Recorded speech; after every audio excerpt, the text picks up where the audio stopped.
தூத்துக்குடி மறை மாவட்டம் தெற்கு கள்ளிகுளம் தூய அதிசய பனிமாதா திருத்தல 140வது ஆண்டு திருவிழா திருக்கொடியேற்றம் 27/7/2025 ஞாயிற்றுக்கிழமை மாலை 6:30 மணிக்கு.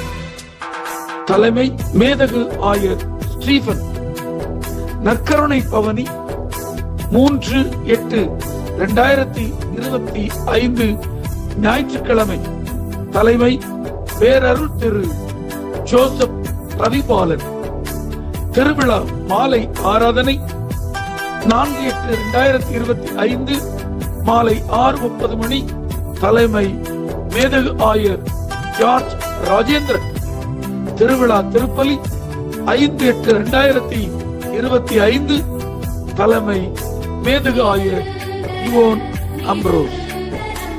அனைவரையும் அன்புடன் அழைக்கும் அருட்பணி ததையுஸ் ராஜன், அருள்பணி சாமிநாதன் மற்றும் அருள் சகோதரிகள் மரியராஜ் தர்மகர்த்தா, நிர்வாக குழு உறுப்பினர்கள், இறைமக்கள், தெற்கு கள்ளிகுளம். நவநாட்காலங்களில் காலை 5:15, 6:30, 9:30, 11:30 மணிக்கு திருப்பலிகள் நடைபெறும். மாலை 6:30 மணிக்கு ஜெபமாலை, மாதா கொண்டாட்டு மாலை, மறையுரை, நற்கருணை ஆற்றல் நடைபெறும். அனைவரையும் அன்புடன் அழைக்கிறோம். திருவிழா நிகழ்வுகள் அனைத்தையும் நமது விண்ணின் மியூசிக் டிவியில் பார்த்து மகிழுங்கள்.